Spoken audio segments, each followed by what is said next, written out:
जय जोहार संगवारी हो। मोर नाम कुश पटेल है। मैं गांव कांदुरपाली, तहसील सरिया, जिला सारंगढ़ बिलाईगढ़ के रहने वाला हूँ।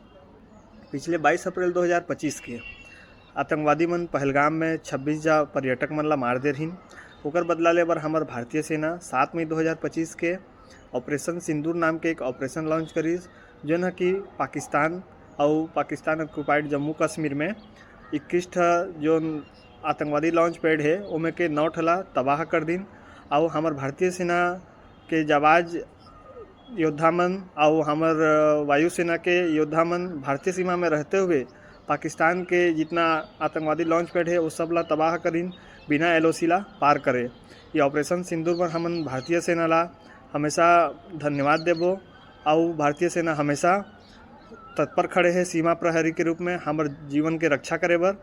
एकर बर हमन भारतीय सेना ला धन्यवाद कहना चाहथन। जय हिंद, जय भारत।